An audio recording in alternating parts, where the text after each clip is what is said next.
سنو، اپنے اللہ سے امید لگائے رکھنا ہر صبر کی ایک کہانی ہے، اور ہماری ہر دعا کی ایک منزل بھی۔ کبھی یہ مت سوچنا تمہارا صبر بغیر پھل کے ہی رہ جائے گا، اور کبھی یہ سوچنا کہ ہماری نمازیں ضائع ہو جائیں گی۔ یاد رکھنا، اپنے رب سے تم نے امید لگائے رکھی ہے، وہ تو 7 آسمانوں اور اس جہاں کا مالک ہے۔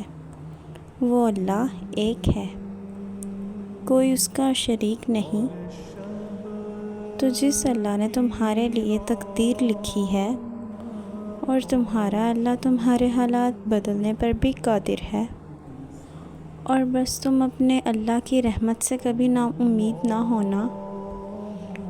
کچھ دروازے تمہارا رب تمہارے لیے بند کرتا ہے، کچھ راہیں جب وہ بند کر دیتا ہے تو ہمیں ایسے لگتا ہے ہمارا رب ہماری کوئی دعا نہیں سن رہا، جو ہمیں چاہیے وہ نہیں عطا کر رہا، جبکہ کچھ راستے ہمارے ہی بہتری کے لیے بند کر دیے جاتے ہیں،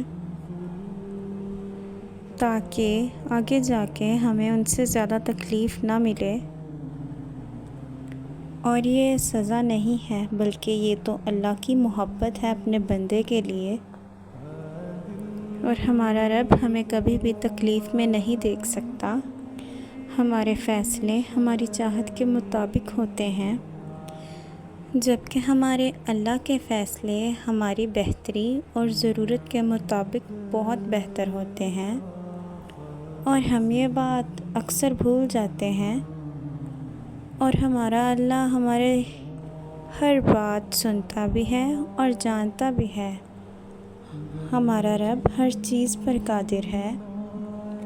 اللہ کی مدد کے بنا ہم کچھ نہیں۔ کبھی کبھی اللہ آپ کو اس لیے بھی کمزور اور بے بس محسوس کرواتا ہے اور کہتا ہے، بتا کون ہے میرے سوا؟